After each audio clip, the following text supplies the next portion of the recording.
ஓம்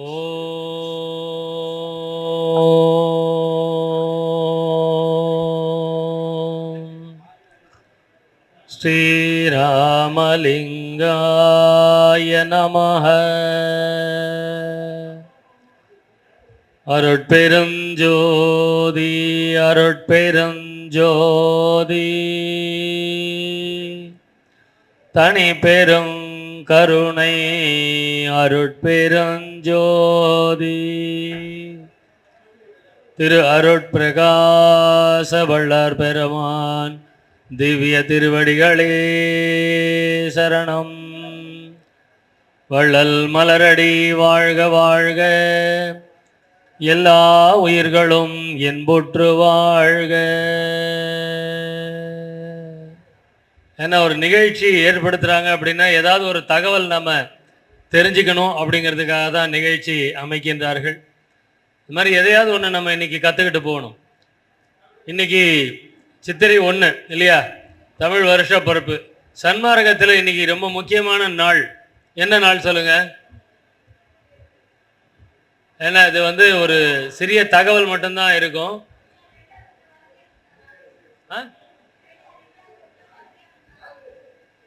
okay,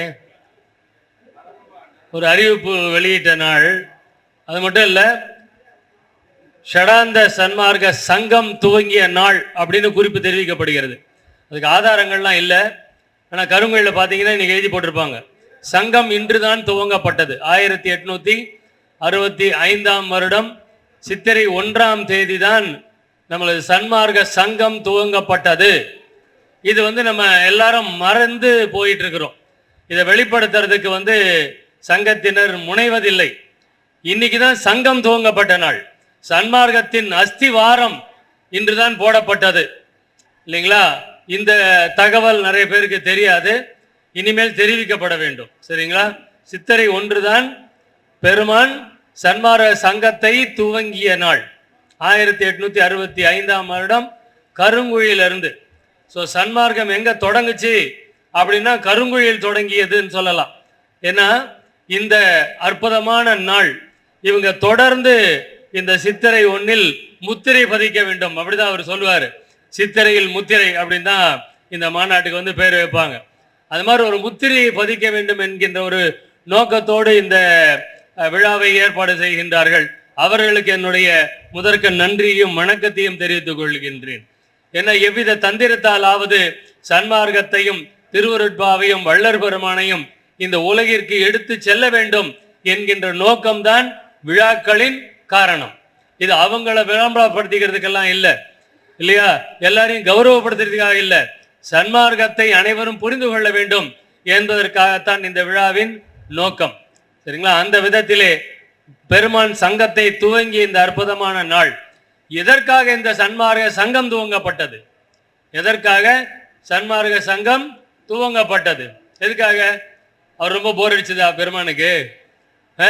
என்ன பண்றதுன்னே தெரியல, ஒரு சங்கம் துவங்கலாம் அப்படின்னு துவங்கி இருப்பாரா? எதற்காக துவங்கப்பட்டது? பேருற்ற உலகில் ஒரு சமய மத நெறியெல்லாம் பேய்பிடி புற்று பிச்சு பிள்ளை விளையாட்டென உணர்ந்திடாது போருற்று அங்கும் இங்கும் போருற்று இறந்து வீண் போயினார் இன்னும் வீண் போகாதபடிக்கே ஒரு புனிதம் ஒரு சன்மார்க்க நெறியை காட்ட வேண்டும் என்பதற்காக இறைவன் வள்ளற் பெருமான இந்த உலகத்துக்கு அனுப்பி வைக்கிறார். அந்த நெறியை காட்ட வேண்டும் என்பதற்காக சன்மார்க்க சங்கத்தை பெருமான் இந்த நன்னாளிலே துவங்கி வைக்கின்றார். எதுக்கு? இந்த சமய சண்டைகள் இன்னும் கூட நடந்துகிட்டு தான் இருக்குது இல்லையா? எந்த வைணவரையாவது ஒரு சைவ ஒரு சிவன் கோயிலுக்கு போக சொல்லுங்க பார்க்கலாம், போவாங்களா? இன்னைக்கு கூட இப்பொழுது கூட அந்த பிளவுல தான் இன்னும் வாழ்ந்துட்டு இருக்கிறாங்க. அப்போ அந்த காலத்தில் எப்படி இருப்பாங்கன்னு யோசிச்சு பாருங்க. அந்த காலத்தில் எல்லாம் அந்த மடம் கட்டி வைப்பாங்க. எப்படி திரும்ப அந்த மடத்துக்கு பேர் இருக்கும்? சத்திரம் கட்டி வைப்பாங்க. முதலியார் சத்திரம், நாடார் சத்திரம், அப்படிதான் அந்த சத்திரத்துக்கெல்லாம் பேர் வச்சிருப்பாங்க. வேற யாராவது போனா சேர்க்க மாட்டாங்க இல்லையா? அதே மாதிரிதான் எல்லா மடங்களும் அப்படிதான் இருந்தது. ஆதீனங்கள்லாம் கூட அப்படிதான் இருந்தது. பெருமான் என்ன பண்ணாரு? இது மாதிரி ஒரு சமய சண்டை மத சண்டையில மக்கள் என்ன போர்ல மாளக்கூடிய அளவை விட இந்த சமய மத சண்டைகளிலே இறந்தவர்களின் எண்ணிக்கை ஏராளம் ஏராளம். சமணர்களை வச்சு அப்படியே கவிழ ஏற்ற வேண்டியது. சமணர்கள் என்ன பண்ணுவாங்க, அவங்க கை ஓங்கி இருக்கும்போது சைவத்தில் இருக்கிறவங்க தூக்கி போய் எங்கேயாவது போட்டுற வேண்டியது. ஸோ இது மாதிரி சண்டைகளில் இறந்தவங்க தான், மத சண்டையிலையும் சமய சண்டையிலையும் இறந்தவர்கள் எண்ணிக்கை தான் நம்ம நாட்டில் அதிகம். போரில் செத்தவங்களை விட அதிகமான இறப்புகள் இதில் தான் இருக்கு. அதனால பெருமான் என்ன பண்ணாரு, ஒரு சங்கத்தை உருவாக்க வேண்டும், சன்மார்க்கம் அதிலே இருக்க வேண்டும் என்று ஒரு சங்கத்தை துவங்குகின்றார்கள். அதுக்கு அடிப்படையா என்ன வைக்கிறாரு, நாமெல்லாம் ஒரு சங்கமோ மன்றமோ அமைச்சா என்ன பண்ணுவோம், உறுப்பினர்கள் அப்படின்னு சொல்லிட்டு நீ வந்து ஒரு 1000 ரூபாய் கட்டணும், இல்ல 100 ரூபாய் கட்டு அப்படின்னு சொல்லி உறுப்பினர்கள் ஒரு சந்தா தான் விதிப்போம். நம்ம பெருமானும் சந்தா போட்டாரு, பெருமான் சந்தா போட்டாரு. ஒன்னு இல்ல 2 இல்ல 3 சந்தா கட்டணும். பெருமானுடைய சங்கத்துல சேரணும்னா 3 விதமான சந்தாக்களை கட்டணும். அப்பதான் சன்மார்க்க சங்கத்துல சேரவே முடியும் நம்ம. ஆனா நம்ம இப்ப அப்படிலாம் இல்ல, சங்கத்துல சேர்றதுக்கு நம்ம கண்டிஷனா போடுறதே கிடையாது. வாங்க வாங்கன்னு எல்லாரையும் கூப்பிட்டு சேர்த்துக்கிறோம். பெருமான் அங்க 3 கட்டளைகளை பிறப்பிக்கின்றார். சன்மார்க்க சங்கத்தில் சேருவதற்கென்று சமய மத மார்க்கங்களை முற்றும் பற்றற கைவிட்டவர்கள் முதல் கண்டிஷன். ஏன்னா எதுக்காக அவர் வர்றாருங்க, எல்லா பூசல்களையும் சரி பண்ணணுங்கிறதுக்காக தான் இங்க பிறந்திருக்கிறார். அப்ப அவர் என்ன பண்றாரு, சங்கத்துக்கு வரணும் அப்படின்னா சமய மத மார்க்கங்களை முற்றும் பற்றற கைவிட்டவர்கள் அவங்க தான் வரணும் இல்லையா. அடுத்தது, காம குரோதம் ஏற்படும் பொழுது அதை ஞான அறிவால் தடுத்து கொள்ளுபவர்கள் அவங்க தான் இங்க வரணும். காமம்னா ஆசை, காமம்னா ஆசை, குரோதம்னா கோபம், விரோதம் இல்லையா.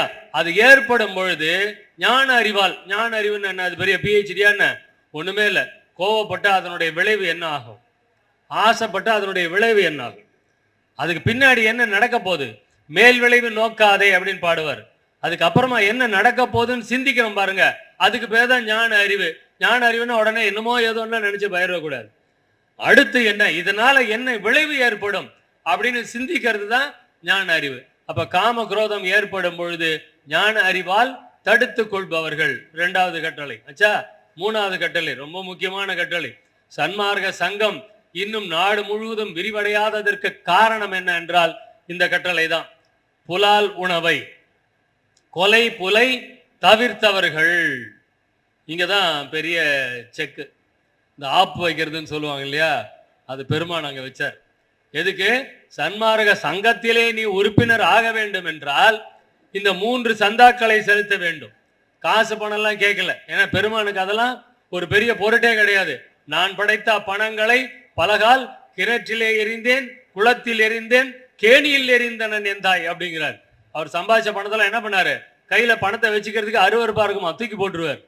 கையில பிடிக்கிறதுக்கு அருவருப்பா இருக்குமா. ஒரு கம்பளி பூச்சியை பிடிச்சா எப்படி இருக்கும், நமக்கு உடனே உதறுவோம் இல்லையா, அந்த மாதிரி தான் பெருமான் பணத்தை தூக்கி போட்டார். அதனால அவர் பணத்தை வந்து வசூல் பண்ணணும் அப்படிங்கிறதுக்கு சங்கம் ஆரம்பிக்கல. சந்தா கட்டினா பணம் கட்டினா உறுப்பினர்னு சங்கம் ஆரம்பிக்கல. ஒழுக்க நெறிகள், அது எப்படிப்பட்ட ஒழுக்க நெறிகள், சன்மார்க்க ஒழுக்க நெறிகள். அந்த 3 நெறிகளை காட்டுறார்.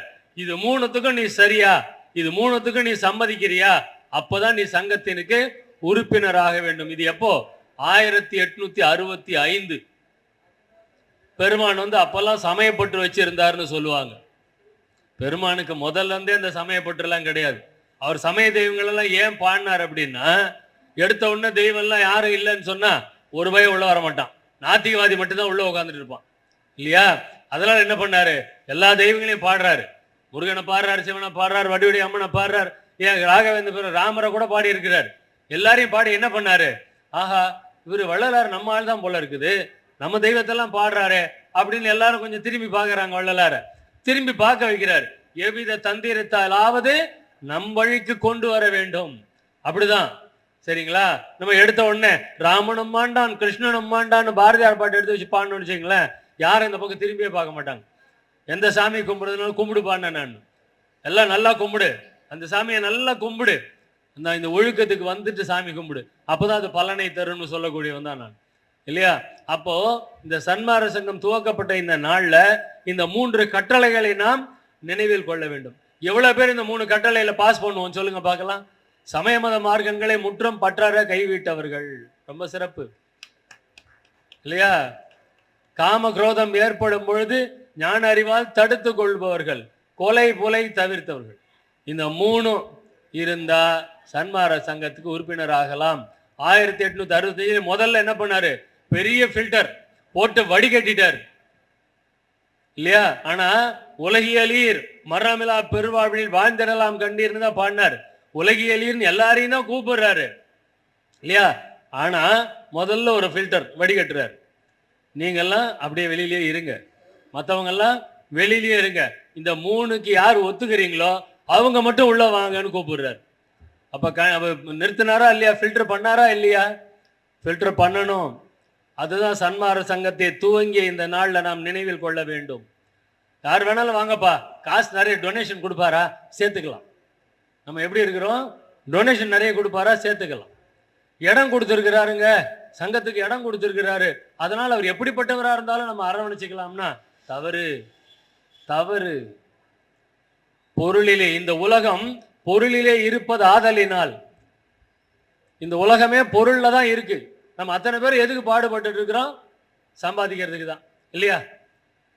எவ்வளவு சம்பாதிக்க முடியும்? எவ்வளவு சம்பாதிக்க முடியுமோ அவ்வளவு சம்பாதிக்கலாம். உழைச்சிட்டே இருக்கிறான். ரிட்டையர்மெண்ட் கவர்மெண்ட் 60 வயசு கொடுத்து வீட்டுக்கு அமிச்சா கூட போதுண்டா உழைச்சது, இனிமேலாவது வாழ்க்கையை கொஞ்சம் நல்லா அமைதியா வாழுன்னு அமிச்சா கூட ரிட்டையர்மெண்ட்டுக்கு அப்புறமா இன்னும் ஓடுறான். சம்பாதிக்கணும் சம்பாதிக்கணும் சம்பாதிக்கணும். என்ன பண்ண போற சம்பாதிச்சு? உலகத்திலேயே பெரிய வீரன் நெப்போலியன், அவர் இறந்து போகும்போது அவர் சொல்லிட்டாரு, என்னுடைய சவ ஊர்வலம் எப்படி இருக்கணும்னு. எப்படி இருக்கணுமா? எல்லாம் பொட்டிக்குள்ள வச்சு பூட்டி தானே எடுத்துட்டு போவாங்க. அவர் சொல்லிட்டாரு, என்னோட 2 கையும் பொட்டிக்கு வெளியில தெரியுற மாதிரி வையினார். என்ன அப்படின்னா, நான் எதையுமே எடுத்துட்டு போலையா, எல்லா நாடுகளையும் ஜெயிச்சேன், எல்லாத்தையும் ஜெயிச்சு நான் வெற்றி கொண்டு மாவீரனா இருக்கிறேன். ஆனா நான் எதை எடுத்துட்டு போறேன்னு இந்த உலகம் தெரிஞ்சுக்கிட்டோம். நான் ஒண்ணுமே எடுத்துக்கிட்டு போல அப்படிங்கிற இந்த உலகம் புரிந்து கொள்ள வேண்டும் என்பதற்காக அவருடைய சவப்பெட்டிக்கு வெளியில 2 கையும் இப்படி வச்சுக்கிட்டு தான் எடுத்துட்டு போக சொன்னார். நாமெல்லாம் எதை கொண்டு வந்தோம் அதை இழப்பதற்கு, அல்லது எதை சம்பாதித்தோம் அதை இழப்பதற்கு, இல்லை எதை எடுத்து செல்ல போகிறோம்? எதையாவது எடுத்துட்டு போக போறோமா? இல்லை. சன்மார்க்க சங்கம் இதைத்தான் நமக்கு எடுத்து சொல்லுகின்றது. ஸோ சங்கம் ஆரம்பிக்கும் போது இந்த கண்டிஷன் கொடுத்தாரு இல்லையா? அதுக்கு அப்புறமா அருள் அடையணும்னா என்ன பண்ணணும்? அதுக்கு மறுபடியும் ஒரு 3 கண்டிஷன் கொடுக்குறாரு. அருள் அடையணும்னா டெய்லி கோயிலுக்கு போயிட்டு வந்து அருள் அடைஞ்சிடலாமா? இல்லை மாசம் மாசம் வடலூருக்கு போயிட்டு வந்து அருள் அடைஞ்சிடலாமா? தீபத்தை ஏற்றி வச்சுட்டு அருட்பெருஞ்சோதி ஆண்டவரே அப்படின்னு அருள் அடைஞ்சிடலாமா? இல்லை டெய்லி அகவல் படிச்சா அருள் அடைஞ்சிடலாமா? என்ன பண்ண அருள் அடைய முடியும்? அதுக்கு ஒரு 3 கட்டளை. பெருமான் வந்து ரொம்ப ரொம்ப தெளிவா இந்த சங்கத்தை உருவாக்கி கொடுத்திருக்கிறார். நாம தான் புரிதல் இல்லாம சங்கத்தை ஒரு கார்பரேட் கம்பெனி மாதிரி நடத்திட்டு இருக்கிறோம். சங்கத்தை எப்படி நடத்துறோம்? கார்பரேட் கம்பெனி மாதிரி நடத்திட்டு இருக்கிறோம் இல்லையா? ரொம்ப தெளிவா வள்ளல் பெருமான் சொல்லி இருக்கிறாரு. என்ன சொல்றாரு? ஜீவர்களிடத்திலே தயவு, ஆண்டவனுடைய அருளை அடைய வேண்டும் என்றால் ஜீவர்களிடத்திலே தயவு, பிரபஞ்ச போகத்தில் வெறுப்பு, பிரபஞ்ச போகத்தில் வெறுப்பு, ஆண்டவரிடத்தில் அன்பு, இவை 3ம் மாறாதிருந்தால் கடவுளின் அருளை பெறலாம். இங்க எங்கேயாவது அகவல் படி, வடலூருக்கு வா அப்படின்னு இருக்குதா? எங்க இருந்தாலும் நம்மளால அருளை அடைய முடியும். இதெல்லாம் பண்ண முடியாததுனால நம்ம என்ன பண்றோம்? வடலூருக்கு ஓடி வந்துகிட்டு இருக்கிறோம். ஏன்னா இதெல்லாம் பண்ண முடியல. உட்கார்ந்த இடத்துல இருந்து நம்மளால ஆண்டவனுடைய அருளை பெற முடியும். எந்த மூலையில இருந்தாலும் சரி, ஆண்டவனை நம்மிடத்திலே வரவழைப்பதுதான் சுத்த சன்மார்க்கம். நாம ஆண்டவனை போய் தேடுறதெல்லாம் மத்த சன்மார்க்கம். மற்ற மார்க்கங்கள் எல்லாம் ஆண்டவனை தேடி போன்னுச்சு. சன்மார்க்கம் மட்டும்தான் ஆண்டவனை உன்னிடத்திலே வரவழை. அவர் என்ன பண்றாரு? ஆண்டவர் அவர் இங்க வரட்டும், அவரு இங்க வரட்டும். நம்மளை தேடிதான் ஆண்டவர் வரணுங்க. நாம ஆண்டவரை தேடி போக வேண்டிய அவசியமே கிடையாது. எப்படிங்க நம்மளால ஆண்டவர் தேடி போக முடியும்? ஆண்டவர் எங்க இருக்காருன்னு தெரியுமா? நமக்கு எங்க இருக்கிறாரு தெரியுமா? சரிங்க, இங்கதான் இருக்கிறாருன்னு வச்சுக்கலாமே. யார் ஆண்டவர் அடுத்து தெரியணும். முதல்ல ஆண்டவர் எங்க இருக்கிறாருன்னு தெரியணும். அப்படியே நம்ம அங்க போனாலும் அங்க ஒரு 1000 பேர் இருக்கிறாங்க. அதுல ஆண்டவர் யாரு நமக்கு எப்படி தெரியும்?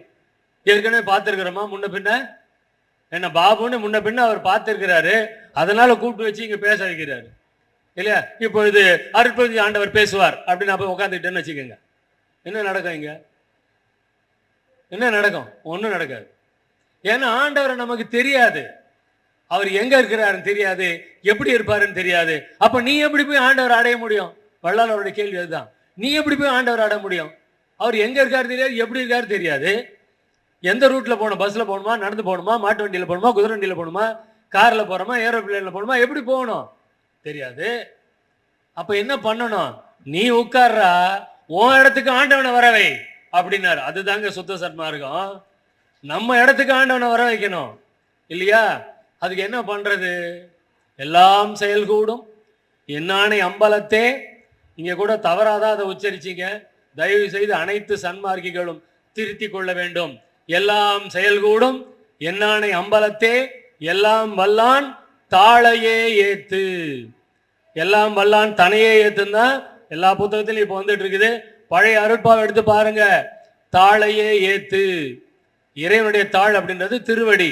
இறைவனுடைய திருவடியை ஏத்தி பிடிக்கணும். எல்லாம் வல்லான் தாளையே ஏத்து. அப்ப என்ன பண்ணணும்?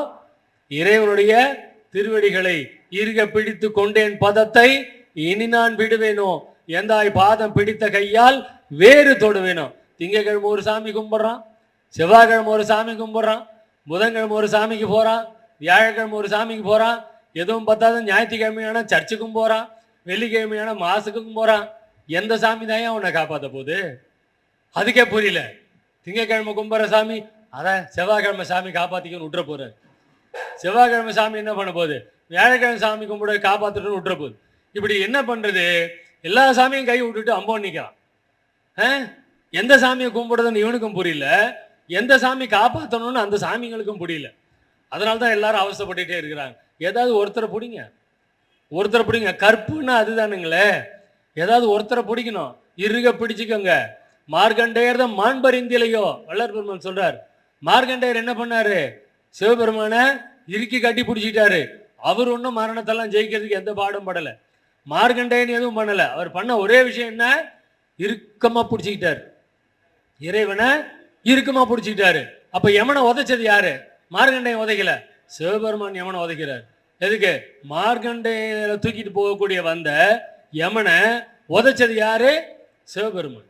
அப்ப நமக்கு யமன் வந்தா நம்மளால உதைக்க முடியுமா? யமனை உதைக்க முடியாது. யார் உதைக்க முடியுமோ அவரை பிடிச்சிக்கணும். இப்ப யாரால யமனை உதைக்க முடியும்? வள்ளற் பெருமானால உதைக்க முடியும். ஏன் அப்படின்னா, ஒருவனால் அனந்த பேர்களுக்கு நன்மை உண்டாம், நம்பியிருங்கள், என்னால் உங்களுக்கு நன்மை கிடைப்பது சத்தியம் அப்படின்னு சொல்லி இருக்கிறார். அப்ப நமக்கெல்லாம் நன்மை யாரால கிடைக்க போகுது? வள்ளற் பெருமானால தான் கிடைக்க போகுது. அப்ப நம்ம யாரை பிடிச்சிக்கணும்? பெருமானை பிடிச்சிக்கணும். எல்லாம் நேரா சுத்த சன்மார்க்கத்துக்கு வந்துடுது. நேரா சுத்த சன்மார்க்கம் எடுத்த உடனே ஒரு சங்கத்துக்கு வந்த உடனே அவங்களுக்கு வேணுங்கிறது நேரா துரியம் துரியாதீதம். அப்படிதான் உயர்ந்த நிலை. எப்போ மரணமில்லா பெருவாழ்வு அடையிறது? சங்கத்துக்குள்ளார அன்னைக்கு தான் வந்திருப்பான். வந்தவன் அவனுடைய பேச்சு என்ன தெரியுமா? மரணமில்லா பெருவாழ்வு அடையல். அட என்னத்தையே விட்டுட்ட, இங்குள்ள ஒன்றையும் பொருளாக எண்ணாதீர்கள், எல்லாவற்றிற்கும் காரணமான பற்றுகளை எல்லாம் ஒழிக்க வேண்டும், எல்லாவற்றையும் விட்டு விட்டதினால் வந்த லாபம் இது. பெருமான் சொல்றாரு. என்னத்தை விட்டுருக்கிறோம்? நம்ம எதையாவது விட்டுருக்கிறோமா? ஒரு நிலைகள் இருக்குதுங்க. ஒருத்தர் பேங்க்ல போய் ஒரு செக்கை டெபாசிட் பண்றாருங்க. அவர் வந்து அந்த பேங்க் மேனேஜரை கேட்காரு, இந்த செக் எப்போ கிளியர் ஆகும், என் அக்கௌண்ட்டுக்கு எப்போ பணம் வரும்? எல்லாரும் பேங்க் போயிருப்பீங்க இல்லையா? செக்கு போட்டாரு, எப்போ பணம் கிடைக்கும்னாரு. இந்த பேங்க் மேனேஜர் சொல்றாரு 3 நாள் ஆகும்னார். 3 நாள் ஆகும் அக்கௌண்ட்டுக்கு அந்த பணம் கிரெடிட் ஆகிறதுக்கு 3 நாள் ஆகும். இவர் வந்து எப்பா நான் கொடுத்த பேங்க் செக்கு அந்த பேங்க் எதிர்க்க இருக்குப்பா, இந்த பேங்க்குக்கு ரோடுக்கு அந்த பக்கம் இருக்குது அந்த பேங்க்கு, இங்கேருந்து அங்கே போய் பணம் எடுத்து போடுறதுக்கு 3 நாள் ஆகுமா, என்ன நீ கதை விடுற அப்படி இப்படின்னு ஒரு சத்தமாக கத்துற. அந்த பேங்க் மேனேஜர் ரொம்ப அமைதியாக, இல்லைங்க அதுக்குன்னு ஒரு ப்ரொசீஜர் இருக்குது, அந்த ப்ரொசீஜர் படி தான் அந்த செக்கை நாங்கள் மூவ் பண்ணணும், அதனால் அது 3 நாள் ஆகும் அப்படிங்கிறார். 3 நாள் ஆகும் அப்படிங்கிறார். அப்போ இந்த பேங்க் மேனேஜர் கேட்குறாரு, ஐயா நீங்கள் நடந்து போய்கிட்டே இருக்கிறீங்க, போகிற வழியில் ஐயா அந்த டிஸ்ட்ரிபியூஷன்லாம் அப்புறமா வச்சுக்கோங்களேன்,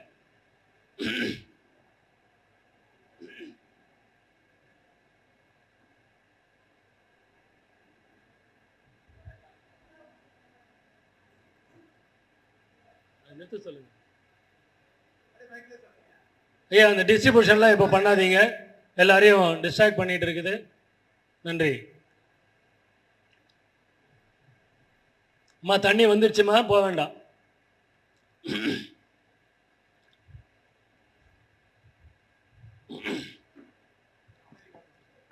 கொஞ்சம் எல்லாரும் அமைதியா இருங்க.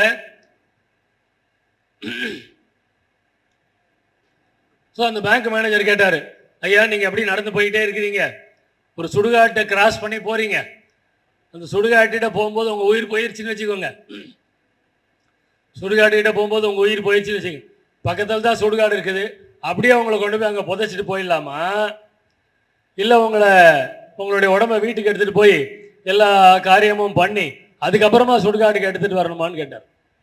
என்ன பண்ணுவாங்க, பக்கத்தில் தான் சுடுகாடு இருக்குன்னு அப்படியே எடுத்துட்டு போய் புதைச்சிட முடியுமா? மாட்டோம்ல. அந்த மாதிரி தான் இந்த பேங்கை செக்குன்னு அதுக்குன்னு ஒரு ப்ரொசீஜர் இருக்கு, அதெல்லாம் முடிச்சுட்டு தான் அது கொண்டு வரும். அதே மாதிரி தான் சன்மார்க்கத்திலையும் நேராக உள்ள நுழைஞ்ச உடனே மரணமெல்லாம் பெருவாழ்வு அப்படின்னா அது எப்படி முடியும்? அப்போ என்ன பண்ணணும், அதுக்குன்னு வழிமுறைகள்லாம் இருக்கு, அதெல்லாம் பண்ணிக்கிட்டு வந்தாதான் ஞானத்துக்கே வர முடியும். நேராக ஞானம்தான். சுத்த சன்மார்க்கம் அப்படின்னா திருநீர் வைக்காத, 5 திருமுறை படிக்காத, வடலூர் பெருவெளி எக்கேடு கேட்டு போனால் நமக்கு என்ன. இங்கே ஒருத்தர் ஐயாவை கூப்பிட்டாங்க, வடலூர் பெருவெளிக்காக அவர் போராடுறார் அப்படின்னு. பெருவெளியாகத்தான் இருக்க வேண்டும், அதில் எதுவும் கை வைக்காதீங்க, பக்கத்தில் என்ன வேணாலும் பண்ணிக்கோங்க. நல்ல விஷயம் நடந்தால் நல்லது தானுங்களே. வடலூரில் சர்வதேச மையம் வருதுன்னா ரொம்ப நல்ல விஷயம், அதை பெருவெளியில் அமைக்கக்கூடாது, அவ்வளோதான் எங்களுடைய வேண்டுகோள்.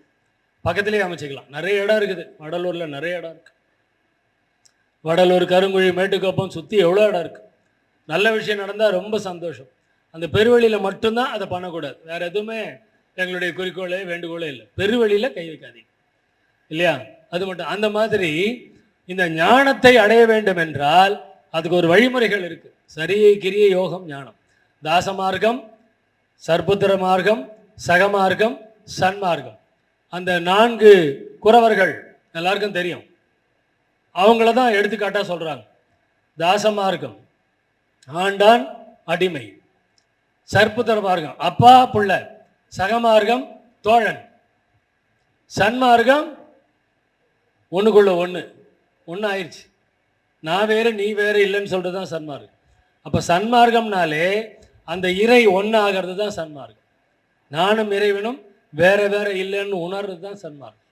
பெற்றேன் என்றும் இரவாமை பேதம் தவிர்ந்தே இறைவனனை உற்றே கலந்தான், நான் அவனை உற்றே கலந்தேன், இருவரும் ஒன்றானேம்னு வள்ளலார் பாடுறார். இப்போ பெருமானும் இறைவனும் வேறு வேறு அல்ல, வள்ளலார் தான் இறைவன், இறைவன் தான் வள்ளலார் இல்லையா.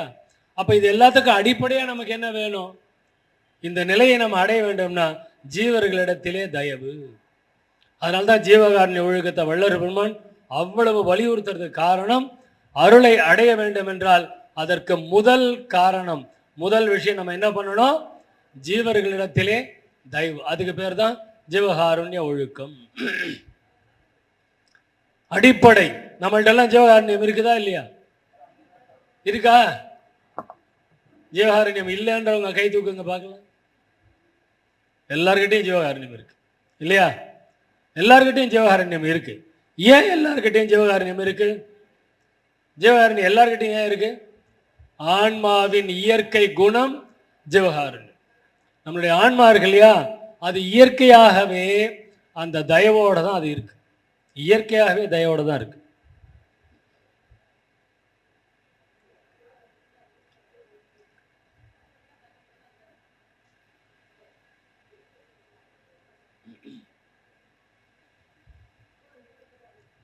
இயற்கையாகவே அது தயவோட தான் இருக்கு. அதில் தான் வள்ளல் பெருமான் ஜீவகாருண்ய ஒழுக்கத்தை எழுதுறார். வள்ளல் பெருமானின் முதல் நூல் எது தெரியுங்களா? முதல் நூல் எது? 1854 வள்ளல் பெருமான் மனுமுறை கண்ட வாசகம்ன்ற நூலை வெளியிடுறார், எழுதி வெளியிடுறார். மனுமுறை கண்ட வாசகம் மொத்த சுத்த சன்மார்க்கமும் அந்த மனுமுறை கண்ட வாசகத்தை தான் நமக்கு சொல்லிக் கொடுக்குது முழுசா. 6ஆம் திருமுறை சுத்த சன்மார்க்கத்தின் முடிவு என்னன்னா 1854 வள்ளல் பெருமானுக்கு 31 வயசு இருக்கும்போது எதை எழுதினாரோ அதுதான் 51 வயசு வரைக்கும். அவருடைய முதல் நூல்ல இருந்து கடைசி பாடல் வரைக்கும் அந்த கருத்து தான் சொன்னார். மனுமுறை கண்ட வாசகம் என்ன கருத்து சொல்லப்பட்டது? என்ன சொல்லுச்சு? கண்ணுக்குட்டியோட உசிரா இருந்தாலும் சரி, இளவரசனுடைய உயிரா இருந்தாலும் சரி, ரெண்டுத்துக்கும் வித்தியாசம் இல்லை, ரெண்டும் உயிர் தான். மனுமறை கண்ட வாசகத்தோட கரு அதுதானே. எத்துணையும் பேதமுறாது எவ்வுயிரும் தம்முயிர் போல் எண்ணுதல் தான் மனுமறை கண்ட வாசகத்தின் மூல கருத்து.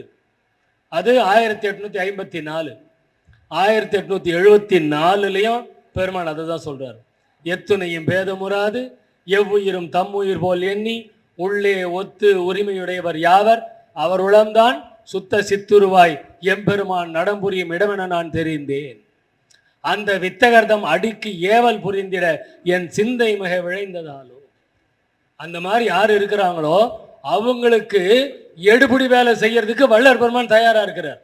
எப்படி அவர் என்ன நிலை அடைகிறாரு? ஆனா நமக்கு யாருக்கு எந்த உயிருக்கும் பேதம் இல்லாம எல்லா உயிரையும் நம்ம உயிர் மாதிரி யார் பார்க்குறாங்களோ அவங்களுக்கு எடுபடி வேலை செய்யறதுக்கு பெருமான் தயாரா இருக்கிறேன்னு பாடுறார். அப்ப எப்பேற்பட்ட நிலை! அவர் முதல் கருத்திலிருந்து முடிந்த முடிவாக சொல்லுவது எல்லாம் ஒண்ணுதான். 5 திருமுறை படிக்க கூடாதுன்னு சொன்னா அதை விட ஒரு மூடத்தனம் வேற ஒண்ணுமே கிடையாது. ஏன்னா அவர் 1854 1874 வரைக்கும் இந்த கருத்தை தான் திருப்பி திருப்பி திருப்பி திருப்பி சொல்றார் இல்லைங்களா? அதனால அந்த எத்துணையும் பேதமுறாது எல்லா உயிரையும் நம்ம உயிர் மாதிரி பார்க்கக்கூடிய அந்த உணர்வை வரவழைத்து கொள்ள வேண்டும். அந்த உணர்வு வந்தவன் எவனோ அவனே இறந்தவரை எழுப்ப வல்லவன், அவனே ஆண்டவனும் ஆவான். ஒரு மனுஷன் எப்ப இறைவன் ஆகிறான் அப்படின்னா, எப்ப இறைவன் ஆகிறான்? எல்லா உயிரும் சமம், எல்லா உயிரும் நம்ம உயிரை போலதுதான் அப்படின்னு யார் நினைக்கிறானோ அவனால செத்தவனை எழுப்ப முடியுமா? அந்த உணர்வை வரவழைத்து கொள்ளுபவன் எவனோ அவனே இறந்தவரை எழுப்ப வல்லவன். 1874 சொல்றார், மறையறதுக்கு முன்னாடி, திருக்காப்பிட்டு கொள்றதுக்கு முன்னாடி சொல்றார், அவனே ஆண்டவனும் ஆவான். அப்ப அது எது? ஜீவர்களிடத்திலே தயவு. அடுத்தது பிரபஞ்ச போகத்தில் வெறுப்பு. சுத்த சன்மார்க்கம் அருட்பாலாம் படிச்சாதான் நம்மளுக்கு ஞானம் வருமா? இல்லை. இந்த 6 கட்டளைகள் அவ்வளவுதான். முதல்ல 3, அப்புறம் ஒரு 3.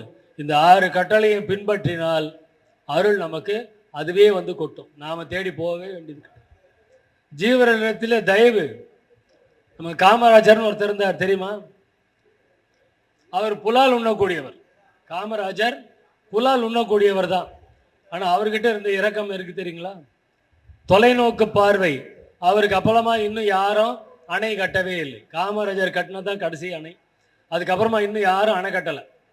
அந்த தொலைநோக்கு பார்வை அதுக்கப்புறம் யாருக்கிட்டையும் இல்லை. தண்ணி பிரச்சனை வந்தால் என்ன பண்ணுவாங்க நாட்டு மக்கள்? யாராவது சிந்திச்சாங்களா? சிந்திக்கவே இல்லை. காமராஜர் ஒரு தடவை இந்த சத்துணவு குழந்தைகளுக்கு சாப்பாடு போடுற திட்டம் யாரு கொண்டு வந்ததுன்னா காமராஜர். ஏன் கொண்டு வர்றாருன்னா, அவர் அப்படியே காரில் போய்கிட்டே இருக்கிறாரு. ஒரு கிராமம், ஒரு பையன் மாடு மேய்ச்சிட்டு இருக்கிறான். இவர் என்ன பையன் மாடு மேய்ச்சிருக்கிறான் காரை நிறுத்தி அவனை கூப்பிடுறாரு. என்ன தம்பி மாடு மேய்ச்சிட்டு இருக்கிறீங்க, பள்ளிக்கூடம் போகலையான்னு. அந்த பையனுக்கு இவர் முதல்வரெல்லாம் தெரியாது. அவன் ரொம்ப அப்படியே துடிப்பாக கேட்டான், நான் பள்ளிக்கூடம் போயிட்டா யார் சோறு போடுவா? நான் பள்ளிக்கூடம் போயிட்டா யார் சோறு போடுவா அப்படின்னு கேட்டான். இவருக்கு ஒன்றும் புரியல. ஏன்? அப்புறம் நான் பாட்டுக்கு பள்ளிக்கூடம் போயிட்டா மாடு மேய்ச்சி இதுலேருந்து வரக்கூடிய வருமானத்தை வச்சு தான் எங்கள் குடும்பமே நடக்குது, அதனால யார் சோறு போடுவான்னு கேட்டார். காமராஜர் சரின்னு கிளம்பி போயிட்டார். நேராக ஆஃபீஸ் போய் அவர் போட்ட முதல் திட்டம் என்ன தெரியுமா? குழந்தைகளுக்கு உணவு. பசங்களை ஸ்கூலுக்கு வர சொல்லு, நான் சாப்பாடு போடுறேன். பசங்களை ஸ்கூலுக்கு வர சொல்லு, நான் சாப்பாடு போடுறேன். காமராஜர் அன்னைக்கு ஆரம்பிச்சார். வள்ளல் பெருமான் ஆரம்பிக்கிறார். வள்ளல் பெருமான் என்ன ஆரம்பிக்கிறார்? ஞானத்துக்கு வரணும்னு சொல்றீங்களே, சோறு யார் போடுவான்னு கேட்கிறாங்க. ஆண்டவன் இறை நினைப்பாவே இருக்கு. 24 மணி நேரம் இறை சிந்தனையா இருந்தா சோறு யார் போடுவாங்க? வள்ளல் பெருமானை நோக்கி கேட்கிறாங்க மக்கள். நீ போடுவியா சோறு? வள்ளல் பெருமான் சொல்ற, நான் போடுறேன், நீ வா, ஞானத்தை அடை.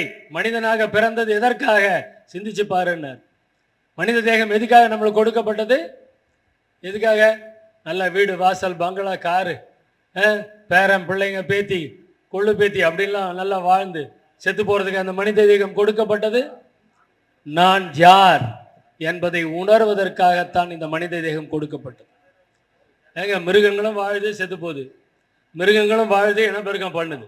நாமளும் வாழறோம், இனப்பெருக்கம் பண்றோம், நாமளும் செத்து போறோம். என்னங்க வித்தியாசம்? மிருகம், பறவை ஓர் அறிவிலிருந்து 5 அறிவு இருக்கக்கூடிய அந்த வாழ்க்கைக்கும் 6 அறிவுன்னு சொல்ற நம்மளுடைய வாழ்க்கைக்கும் என்ன வித்தியாசம் இருக்கு? நாம ட்ரெஸ் போட்டுன்னு இருக்கிறோம், சாப்பாடை சமைச்சு சாப்பிட்றோம்.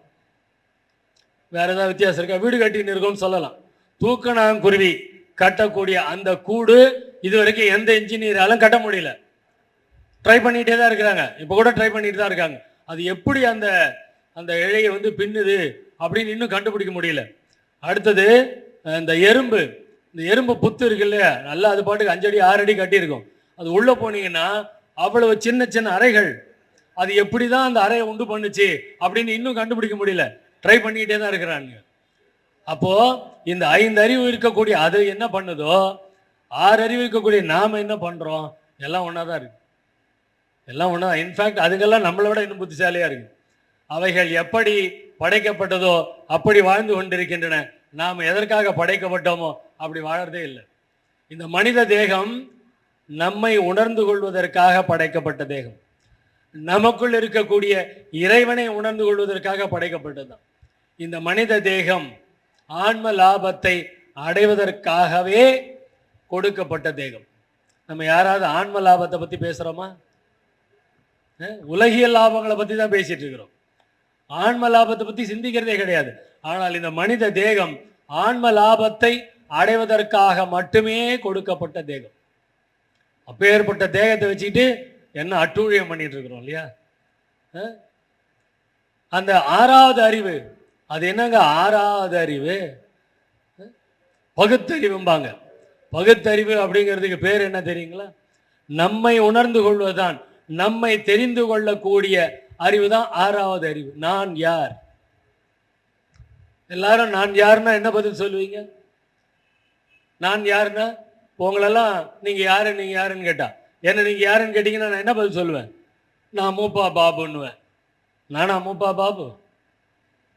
என்னுடைய பெயர் இந்த தேகத்திற்கு அடையாளம் காண்பதற்காக, இந்த தேகத்தை, இந்த மனித உருவத்தை அடையாளம் காட்டுவதற்காக கொடுக்கப்பட்ட ஒரு பெயர் தான் மூப்பா பாபு. உண்மையிலே நான் யார் இன்னும் தெரிஞ்சுக்கல. நான் யாருன்னு தெரிஞ்சிருச்சா? எனக்கு தெரியல. அந்த ஆன்மா எங்க இருக்குது? உள்ளதானே இருக்கு. அந்த ஆன்மாவை நான் தெரிந்து கொண்டால்தான் இந்த மனித தேகம் கிடைத்ததற்கு உண்டான. அப்ப அது எப்பொழுது சாத்தியமாகும்? நம்மை நாம் புரிந்து கொள்வது எப்பொழுது சாத்தியமாகும் என்றால், பிரபஞ்ச போகத்தில் வெறுப்பு வந்தால் தான் சாத்தியம். பிரபஞ்ச போகம்னா என்ன? இந்த உலகியல் விவகாரங்கள். நல்ல ட்ரெஸ்ஸை போட்டுக்கிறது, இது பத்தாதுன்னு சொல்லிட்டு பவுடர் போட்டுக்கிறது, கொஞ்சம் முடி நரைச்சதுன்னா நரைச்சிக்கிட்டு போட்டோமே, என்னங்க டை அடிச்சுக்கிறது. அது வெள்ளையானா என்ன தப்பு? ஆயிட்டு போட்டோமே. நாம் சரியா இல்லை, உடம்ப சரியா பார்த்துக்கல, அதை வெளிப்படுத்துது. மரணத்தை நோக்கி நம்ம ரெடி ஆயிட்டோம். முதல் சாவு மணி எது தெரியுமா? முதல் வெள்ளை முடி தான். சாவு மணி அடிச்சாச்சுன்னு அர்த்தம். மணி அடிச்சாச்சு, டிக்கெட்டு ரிசர்வ் பண்ணியாச்சு, நமக்கு டிக்கெட் ரிசர்வ் பண்ணியாச்சு. முதல் வெள்ளை முடிக்க டிக்கெட் ரிசர்வ் பண்ணியாச்சு. அப்புறம் வெயிட்டிங் லிஸ்ட்ல இருக்கு, கொஞ்சம் கொஞ்சமாக வருது. ஃபுல்லாக வெள்ளை ஆயிடுச்சுன்னா கன்ஃபார்ம், டிக்கெட்டு கன்ஃபார்ம் ஆயிடுச்சு இல்லையா? அப்படியே கொஞ்சம் கொஞ்சமாக தோல் சுருங்குது. கீழே உட்காந்தா எழுந்துக்க முடியல, எதையாவது பிடிச்சிக்கிட்டு தான் எழுந்துக்கணும். இதெல்லாம் என்ன ஆச்சு? கன்ஃபார்ம் ஆகிட்டே இருக்கு, நெருங்கிக்கிட்டே இருக்கிறோம் இல்லையா? அதுக்கு தான் இதெல்லாம் அடையாளம். அந்த அடையாளத்தையே மறைக்கிறோம். அதை மறைச்சிட்டா நம்ம அப்படியே மரணத்தை விட்டு தூரம் போயிடுவோமா? இதுதான் பிரபஞ்ச போகத்தில் ஆசை. என்னை எல்லாரும் இளமையாகவே பார்க்கணும். பாபு பார்த்தீங்களா, 62 வயசாச்சு, இன்னும் ஒரு முடி கூட கருக்கலை. மேட்ரு வந்து அதில் தண்ணி ஊற்றினீங்கன்னா தெரிஞ்சிடும். போய் எல்லாரையும் அப்படியே தண்ணியில் முக்கி எடுத்துகிட்டு வரணும். எடுத்துகிட்டு வந்து அவங்களுடைய உண்மையான சொரூபம் தெரிஞ்சிடும். ஏன் அந்த மறைப்பு வேண்டாமே? ஆமாய்யா, நரைச்சிருச்சியா, நான் சரியாக வாழலையா, என்னுடைய வாழ்வியல் முறை சன்மார்க்க முறைப்படி இல்லை, தலைமுடி நரைச்சிருச்சு. உண்மையை ஒத்துக்கலாம். உண்மையை ஒத்துக்கிறதுக்கு ஒரு பெரிய தைரியம் வேணும். வேணுமா வேண்டாமா? உண்மையை ஒத்துக்கிறதுக்கு பெரிய தைரியம் வேணும் இல்லையா? அந்த தைரியம் இருந்தால் தான் நம்ம அடுத்த நிலைக்கு போக முடியும். ஏமாத்திக்கிட்டே இருந்தோம்னா யாரை ஏமாத்துறோம்? மற்றவங்களை ஏமாத்திட்டு இருக்கிறோம், நம்மளே நாமளே ஏமாத்திட்டு இருக்கிறோம். அப்போ ஒரு நாள் மொத்தமா ஏமாந்து போயிடுவோம் இல்லையா? அதனால இந்த பிரபஞ்ச போகத்தில் வெறுப்பு. வெறுப்புன்னா அடைச்சி போயா, இது வேண்டாம். பிரபஞ்ச போகத்தில் வெறுப்பு வர வேண்டும். முதல்ல என்ன வேணும்? ஜீவர்களிடத்திலே தயவு இருக்கும். அப்பதான் ஆண்டவனுடைய அருள் நம்ம பெற முடியும். நம்ம எங்கேயும் போய் தேடவே வேணாம், அவன் வந்து கொடுப்பான். யாரு? பாபு ரொம்ப இரக்கத்தோடு இருக்கிறானே, அவனை தேடி போகலாம் அப்படின்னு ஆண்டவன் தேடி வருவான். பிரபஞ்ச போகத்தில் வெறுப்பு. பாரியா, என்ன கொடுத்தாலும் வேணாங்கிறேன், இவன் எது மேலேயும் பற்று இல்லை, எது மேலேயும் ஆசை இல்லை அப்படின்னு ஆண்டவன் தேடி வருவான். ஆண்டவன் தேடி வருவதற்கு ரெண்டாவது கண்டிஷன் பிரபஞ்ச போகத்தில் வெறுப்பு. மூணாவது ஆண்டவரிடத்திலே அன்பு. இந்த அன்புங்கிற வார்த்தை தான் ரொம்ப முக்கியம். நம்ம என்ன சொல்லுவோம்? என் பொண்டாட்டி மேல நான் உயிரே வச்சிருக்கேன், அவங்க என் புருஷன் மேல நான் உயிரே வச்சிருக்கேன். நம்ம அப்பா பெற்றோர்கள் என்ன பண்றோம்? பிள்ளைங்க மேல உயிரே வச்சிருக்கேன். யாராவது செத்து போனா துக்கம் 3 நாள் இல்லை 3 மாசம், அதுக்கப்புறமா ஆட்டோமேட்டிக்கா அடுத்த வேலைக்கு பார்க்குறோம். உயிரே வச்சிருக்கணும், உயிர் போயிருதா என்ன? போக மாட்டேங்குது, அடுத்த வேலையை பார்க்குறான். ஒரு மனைவி இறந்து போயிருச்சுன்னா அடுத்து யாரை கல்யாணம் பண்ணிக்கணும் திட்டம் போட்டு வச்சிடறான்.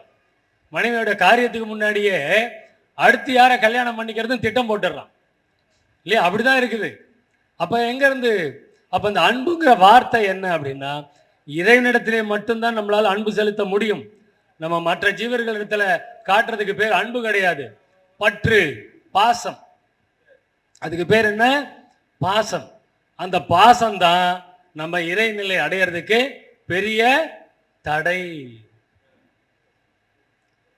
அந்த பாசம் தான் இறைநிலை அடையிறதுக்கு பெரிய தடை. தாய் தடை என்றேன், தாரமே தடை என்றேன், சேய் தடை என்றேன், இந்த சிறுதடையெல்லாம் தீர்ந்தது, அப்புறம் கூட எனக்கு ஒண்ணுமே கிடைக்கலையே, என்னடா தடை? தோய் தடை. சன்மார்க்கத்திலே தோயவில்லை. பொத்திய மலப்பினி புழு குரம்பைதான் சித்தியல் சுத்த சன்மார்க்க சேர்ப்பினால் நித்தியமாகிய திகழும் என்பது சத்தியம் சத்தியம் ஜெகத்தொழிர்களேன்னு வள்ளலார் பாடுறார். சன்மார்க்கத்தை உடம்புல அப்படியே சேர்க்கணுங்க. உடம்பு ஃபுல்லா நாடி நரம்பு தசை ரத்தம் மூளை சுக்கிலம் எல்லாத்திலையும் சன்மார்க்கம் கலந்திருக்க வேண்டும். அப்போதான் இந்த தேகத்தை நித்திய தேகமாக்க முடியும். காமராஜர் அவருடைய வரலாறு படிச்சீங்கனாலே ரொம்ப அழகா அந்த இரக்கத்துக்கு உதாரணத்தை நம்ம எடுத்து காட்டலாம். அவர் ஒரு ஐஏஎஸ் ஆஃபீஸரை கூப்பிடுறாரு, ஐஏஎஸ் ஆஃபீஸர் வீட்டுக்கு வர்றாரு, காமராஜர் அவருக்கு ஒரு டீ கொடுக்குறாரு. டீ கொடுத்துட்டு ஏதோ வேலையை உள்ளே போயிட்டு வராரு. இந்த ஐஏஎஸ் ஆஃபீஸர் அந்த டீயை குடிக்கவே இல்லை, அப்படியே வச்சுட்டு இருக்கிறார். காமராஜர் என்ன காணும், அந்த டீ இன்னும் குடிக்கலையே அப்படின்னு. இல்லை, அதில் ஒரு ஈ விழுந்திருக்குது, என்ன பண்ணுறதுன்னு யோசிக்கிறேன்னாராம் ஐஏஎஸ் ஆஃபீஸர். காமராஜர் உடனே பதட்டப்பட்டு ஓடி போய் அந்த டீயை தூக்கி அந்த ஈயை எடுத்து போட்டார் வெளியே.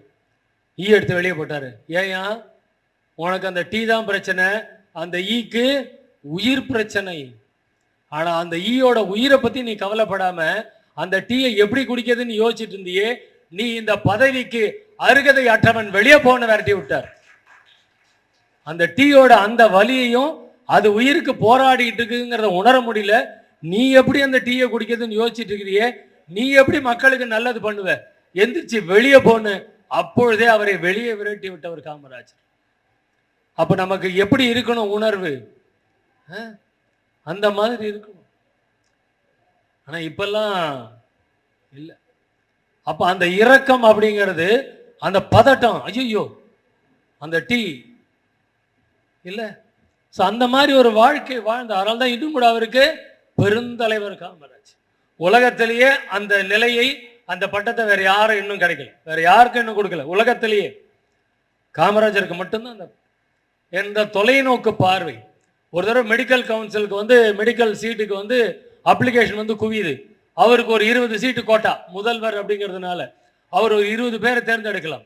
ஒரு 200 அப்ளிகேஷன் கொண்டாந்து கொடுக்குறாங்க. கொடுத்துட்டு எல்லா அதிகாரியும் வெயிட் பண்றாங்க. இவர் எப்படி தான் தேர்ந்தெடுக்கிறாரு பார்க்கலாம். தான் ஊர்க்காரனை போடுறாரா, இல்லை தான் ஜாதிக்காரனை தேர்ந்தெடுக்கிறாரா, எப்படி தான் இவர் தேர்ந்தெடுக்க போறாரு அப்படின்னு பார்க்கலான்னு எல்லாரும் சுற்றி நின்று வேடிக்கை பார்த்துட்டு இருக்கிறாங்க. காமராஜர் கடை கடை கடை அப்ளிகேஷன் பரட்டிட்டே இருந்து எடுத்து அப்படி விசிறிக்கிட்டே இருக்கிறார்.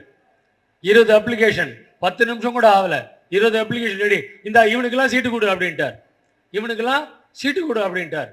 இவங்களுக்கு புரியவே இல்லை, என்னடா அது 10 நிமிஷத்துக்குள்ள 20 அப்ளிகேஷன் எப்படி செலக்ட் பண்ணார்? ஏன்னா அவர் அப்படியே பிரிச்சு பிரிச்சு பார்த்து எடுத்து போடுறார். எடுத்து பார்த்துட்டு கேட்டான் அதிகாரிகள், ஐயா எந்த அடிப்படையில் நீங்க இந்த 20 பேரை தேர்ந்தெடுத்தீங்க? காமராஜர் சொன்னாராம், ஒன்றும் இல்லையா, பெற்றோர் கையொப்பம் இருக்கு இல்லையா, அதை எல்லாத்தெல்லாம் எடுத்து பார்த்தேன், அங்க யாரெல்லாம் கை நாட்டு வச்சிருக்கிறாங்களோ அந்த அப்ளிகேஷன்லாம் எடுத்தேன்னாராம். ஏன்னா கை நாட்டு வச்சிருக்கிற பெற்றோர்கள், அங்க கல்வி அறிவு இல்லாத பெற்றோர்கள் மகனை அல்லது மகளை தன்னுடைய புதல்வரை மருத்துவராக்கணும் எண்ணத்துல எவ்வளவு பாடுபட்டு கொண்டு வந்திருக்கிறாங்க. அப்ப அந்த குடும்பத்துல கல்வி செழிக்கணும், அதனால அதை நான் செலக்ட் பண்ணினேன் அப்படின்னார். எப்படி ஒரு சிந்தனை பார்த்தீங்களா? அந்த மாதிரி இருக்கணுங்க. கல்வி எழுத்தறிவித்தவன் இறைவன் ஆவான். அப்போ அந்த தொலைநோக்கு பார்வை, அவர் ஊர்காரங்களை தேர்ந்தெடுக்கல, அவர் ஜாதிகாரங்களை தேர்ந்தெடுக்கல, இல்ல எவன் டொனேஷன் கொடுப்பான்னு தேர்ந்தெடுக்கல. யார் வீட்டுல பெற்றோர் கை நாட்டு வச்சிருக்கிறாங்களோ அந்த அப்ளிகேஷன் தேர்ந்தெடுக்கிறார். எப்படிப்பட்ட ஒரு விஷயம் இல்லையா? அதனால இந்த காமராஜர் அவ்வளவு, அதே மாதிரி தன்னடக்கம், அவரை மாதிரி யாரும் இல்லை. அவர் எப்பயுமே துண்டை இடது பக்கம் தோளில் தான் போடுறது வழக்கம். ஒரு மாநாட்டில் பேசுறாரு, துண்டு வலது பக்கம் இருக்கு. பத்திரிக்கைக்காரங்களுக்கெல்லாம் ஒன்றும் புரியல, ஏன் வலது பக்கம் துண்டு வச்சு நோண்டி நோண்டி கேட்குறாங்க. நீங்க ஏன் இன்னைக்கு வலது பக்கம் துண்டு வச்சிருக்கீங்க அப்படின்னு திருப்பி திருப்பி கேட்குறாங்க. இவருக்கு வெறுப்பே வந்துருச்சு. அட ஒன்றும் இல்லையா, சும்மாதாயாங்கிறார். இல்லை இல்லை ஏதோ காரணம் இருக்கும், சொல்லுங்க சொல்லுங்க. இவர் துண்டை எடுத்தார், சட்டை கிழிஞ்சிருக்கு, வலது பக்கம் சட்டை கிழிஞ்சு போயிருக்கு. இந்த கிழிசலை மறைக்கிறதுக்கு தாயா துண்டை வலது பக்கம் போட்டுக்கிட்டு இருந்தார். அப்படிப்பட்ட ஒரு முதல்வர் எப்படி இருக்கு பாருங்க. நம்ம கிட்ட கூட எவ்வளோ துணி வச்சிருக்கிறோம், எத்தனை செட்டு வச்சுக்கிட்டு இருக்கிறோம். ஆனால் அவர் மறையும் போது அவர்கிட்ட இருந்த சொத்து எவ்வளோ தெரியுமா? 110 ரூபா. எவ்வளோ? 110 ரூபா. ஒரு பேரா, 2 செட்டு ட்ரெஸ்ஸு, 2 வேட்டி, 2 சட்டை, 2 துண்டு, அவ்வளோதான் அவருடைய மொத்த சொத்து மதிப்பு. அவ்வளோதான். நம்ம அப்துல் கலாம், காமராஜர் அப்போ, இப்போ அப்துல் கலாம், அவர் பிரசிடெண்ட்டாக இருந்துட்டு எல்லாம் முடிஞ்சு பதவியெல்லாம் முடிஞ்சு வெளியே போகிறார். அவருடைய சூட்கேஸ் எடுத்துகிட்டு வந்து வெளியே வைக்கிறார், 2 பொட்டி. அந்த சூட்கேஸை தண்ணி தெளித்து துடைக்க சொல்கிறார். என்னையா நல்லா தானே இருக்கு, இந்த பதவி இருந்தது இல்லையா, பிரசிடெண்ட்டுங்கிற பதவி, அதில் இருக்கிற தூசி கூட என் கூட வரக்கூடாதுன்னாராம். இந்த மாளிகையில் இருக்கக்கூடிய தூசு கூட என் கூட வரக்கூடாது, அதை கூட எடுத்து செல்வதற்கு எனக்கு மனம் இல்லை அப்படின்னு அந்த பொட்டியை தொடச்சி எடுத்துட்டு போனார் நம்மளுடைய அப்துல் கலாம். அப்படிப்பட்டவர்கள் வாழ்ந்த ஒரு மண்ணில் நம்ம வாழ்ந்துட்டு இருக்கிறோங்க. அற்புதமான மண் இது. அதுவும் வள்ளல் பெருமான் பிறந்த மண். அவர் பேசிய அந்த மொழி, தமிழ் மொழியோடைய சிறப்பு என்ன? அதுதான் இறைமொழி. இறைவனுக்கு தமிழ்ல பேசினாதாங்க புரியும். இறைவன் தமிழ் மொழியை தான் எதிர்பார்த்துட்டு இருக்கிறாரு. சங்கராச்சாரியார் சொன்னாராம், சமஸ்கிருதம் தான் உலகத்தின் தாய்மொழி அப்படின்னு அவ்வளவு வாதம் பண்றார் பெருமான். ஆமா, எந்த மாற்று கருத்தும் கிடையாதுன்னார் பெருமான். உடனே ஒரு சங்கராச்சாரியாருக்கு ரொம்ப பெருமை, பத்தியா நம்ம வழிக்கு வந்துட்டாரு அப்படி. வள்ளல் பெருமான், ஆமா எந்த மாற்று கருத்தும் கிடையாது, தமிழ் எங்கள் தந்தை மொழி அப்படின்னாராம். அவருக்கு ஒரு மாதிரி ஆயிப்போச்சு. பெருமான் அப்படிதாங்க, அவங்களையும் எதிர்க்க மாட்டாரு, அவங்களையும் ஒன்றும் சொல்ல மாட்டாரு. ஆனா நம்மளுடைய பெருமை அப்படி தூக்கி வைப்பாரு. எந்த மார்க்கத்தையும் வள்ளல் பெருமான் இழிவுபடுத்தவே இல்லை, நம்ம தான் இழிவுபடுத்திட்டு இருக்கிறோம். வள்ளல் பெருமான் அவருடைய மார்க்கத்தை தூக்கி வச்சார். எப்படி? என் மார்க்கம் இறப்பொழிக்கும் சன்மார்க்கம் அப்படின்னாரு. அப்போ மற்ற மார்க்கம்லாம் என்ன? ஆனா அதை எதுவும் குறைய சொல்ல மாட்டாரு. என்னுடைய மார்க்கம் எப்படிப்பட்டது அப்படிதாங்க. நாம எப்படிப்பட்டவர்கள், அடுத்தவங்களை குறை சொல்றதை முதல்ல நம்ம நிறுத்தணும். அடுத்தவங்களை குறை சொல்றத நம்மளுடைய பெருமை, சன்மார்க்கத்தின் பெருமை எடுத்து சொன்னா ஆட்டோமேட்டிக்கா எல்லாம் சன்மார்க்கத்துக்கு வந்துட போறான். மதமாற்றம் என்பது இங்கே அவசியம் இல்லை, அவசியம் இல்லை. சன்மார்க்கத்தின் பெருமையை எடுத்து சொல்ல வேண்டும், அவ்வளவுதான். வள்ளலாரின் பெருமையை எடுத்து சொல்ல வேண்டும். தன்னை மதியாதிருத்தல் அப்படின்னா அதுக்கு உதாரணம் யாருன்னா வள்ளல் பெருமான் தான். தன்னை மதியாதிருத்தல், நாயினும் கடையேன் ஈனும் இழிந்தேன் ஆயினும் அருளி அருட்பெரும் ஜோதின்னு பாடுறார். தன்னை எவ்வளவு தாழ்த்தி கொள்ள முடியுமோ அவ்வளவு தாழ்த்தி கொள்ளுகின்றார். நாயினும் கடையேன் ஈனும் இழிந்தேன் என்னங்க அர்த்தம்? என்ன அர்த்தம்? அற்புதமான தத்துவத்தை எங்க உள்ள வைக்கிறாரு. நம்ம இந்த ரோட்ல போற நாயை விட கேவலமானவர் வள்ளலார் தன்னை பாடிக்கிட்டாருன்னு சொல்லக்கூடாது. அந்த நாயின் குணம் என்ன? தன்னுடைய தலைவன் எங்கேயாவது வந்தா அது கண்டுபிடிக்குமா இல்லையா? வாழ தப்பு தப்புன்னு ஆட்டம். அப்ப நாயினும் கடையன்னாங்க. என்ன சொல்ல வர்றாருன்னா, தன்னுடைய எஜமானனை அந்த நாய் எப்படி கண்டுகொள்ளுகின்றதோ, என்னுடைய எஜமானனை இன்னும் நான் கண்டுகொள்ளவில்லை, இறைவனை இன்னும் நான் பார்த்துக்கவில்லை, இறைவனை நான் இன்னும் தெரிந்து கொள்ளவில்லை, அதனால் நாயினும் கடையேன்னு பாடினார். அந்த நாய் தன் எஜமானனை தெரிந்து கொண்டு தூரக வரும்போதே வாலாட்டுது. பக்கத்துலலாம் இல்லைங்க, அடுத்த தெருவில் எஜமானன் வந்துட்டா நாய் வாலாட்ட ஆரம்பிச்சிடும். ஒரு குரல் கொடுத்துக்கிட்டே போய் வெளியே நிற்கும். தன்னுடைய எஜமானனை அந்த நாயானது கண்டுகொள்ளுகின்றதே, நான் இன்னும் என்னுடைய தலைவனை கண்டுகொள்ளவில்லையே அப்படிங்கிறதுனால அதை பார்க்க. ஈனும் இழிந்தேன், ஈக்கு மலம்னாலும் லட்டுனாலும் ஒண்ணுதான், அது அங்கேயும் போகும் இங்கேயும் வரும். அப்ப அந்த பேதம் இல்லாமல் எனக்கு இருக்க தெரியலையே அப்படிங்கிற அந்த காரணத்தை அடிப்படையாக கொண்டு வள்ளல் பெருமான் அந்த பாடலை பாடுகின்றார் இல்லையா? அப்போ இந்த சன்மார்க்கம்னா என்னென்ன பண்ணணும்? ஜீவர்களிடத்திலே தயவு, பிரபஞ்ச போகத்தில் வெறுப்பு. ஒரு பெரிய பணக்காரன், அவன் வீடு பத்திக்கிட்டு எரியுது, ஐயோ வீடு பத்திக்கிட்டு எரியுதேன்னு ஓடி வரான். ஐயோ வீடு பத்திக்கிட்டு எரியுதே அப்படின்னு பதட்டமா சத்தம் போட்டுக்கிட்டே ஓடி வரான். அவங்க பையன், அப்பா இந்த வீடு நம்ம விற்கிறதுக்கு அக்ரிமெண்ட் போட்டுட்டோம் அப்படின்னு. உடனே ஆமா இல்ல அப்படின்னு அவர் பதட்டெல்லாம் போயிடுச்சு, அமைதியா நின்று வேடிக்கை பார்க்கிறார். வீடு விற்கிறதுக்கு அக்ரிமெண்ட் போட்டுட்டோன்னு பையன் சொன்ன உடனே அந்த வீடு பத்திக்கிட்டு எரியுதேன்னு அந்த பதட்டெல்லாம் போயிடுச்சு, அமைதியான்னு வேடிக்கை பார்க்கிறார். இன்னொரு பையன் வரான், அப்பா அக்ரிமெண்ட் தான் போட்டிருக்கிறோம், இன்னும் ரிஜிஸ்ட்ரேஷன் ஆகல, அதனால அக்ரிமெண்ட் எப்போ வேணாலும் கேன்சல் ஆயிடும், நம்ம பிரச்சனையில தான் இருக்கிறோம். உடனே ஐயோ வீடு பத்தின்னு எரியுதேன்னு கத்துறாரு. அப்போ இது எப்படி சொல்லுது பாருங்க, என்னது உணர்த்துது? அடுத்தவன் பொருளா இருந்ததுன்னா பத்திட்டு எரியும், வேடிக்கை பார்க்கலாம். இப்ப நாட்டில் அதுதான் நடக்குதுங்க. ஒரு ஆக்சிடென்ட் ஆயிடுச்சுன்னா இறங்கி ஓடி போய் காப்பாத்துறதுக்கு ஆள் இல்லை, உடனே வீடியோ எடுத்துட்டு உட்காந்துக்கிறான். எங்க எது நடந்தாலும் நீங்க பாருங்க, உடனே வீடியோ எடுத்து உடனே ஷேர் பண்ணணும். அட அவன் அடிபட்டு கிடக்கிறவனுக்கு என்ன வேணும், அவனுக்கு போய் ஒரு ஃபர்ஸ்ட் எய்ட் பண்ணுவோங்கிற என்ன? அதுதான் இப்ப நடக்குது. அடுத்தவன் உசுருக்கு பக்கத்து வீட்டில் துக்கம் நடந்தா அது ஒரு செய்தி, பக்கத்து நாட்டில் துக்கம் நடந்தா அது ஒரு செய்தி, அவ்வளவுதான். ஈரான்ல குண்டு போடுறாங்க, லெபனான்ல அவ்வளோ பிரச்சனை நடக்குது, இஸ்ரேலில் அவ்வளோ பிரச்சனை நடக்குது. நமக்கு ஏதாவது பிரச்சனை வந்துச்சா நாம என்ன பண்றோம்? உடனே அரிசி நிறைய வாங்கி வச்சுக்கலாம், பருப்பு நிறைய வாங்கி வச்சுக்கலாம், மளிகை சாமான்லாம் சேர்த்து வச்சுக்கலாம் அப்படின்னு ஓடி போய் நம்ம பொருள் எல்லாம் சேர்த்து வாங்கி வச்சுக்கிறோம். அதுதான் நம்மளுடைய நிலைமை. அவன் உயிருக்கு போராடிட்டு இருக்கிறானே, அங்கே ஒரு பதட்டம் நிலவுதே, நாம ஏதாவது ஒரு வழிபாடு பண்ணுவோம். டெய்லி யாராவது கூட்டு பிரார்த்தனை பண்ணா கலந்துக்கிறது, ஏன் நம்ம தனித்தனியா வழிபாடு பண்ண ஆவாதா? அப்ப ஏன் பற்று? இந்த பதி பசு பாசம், அதுல பசுவாகிய நாம் பதியாகி இறைவனை அடைவதற்கு தடை என்ன? பாசம், பற்று. அதனால்தான் அந்த பற்றுகளை எல்லாம் விட வேண்டும். பற்றுகள் அனைத்தையும் பற்றற விட்டு அருளம்பல பற்றிய பற்றுமினோ ஏற்றும் இரவீரே. சாகாம இருக்கிறதுக்கு 2 அடியில வள்ளல் பெருமான் வழி சொன்னார்.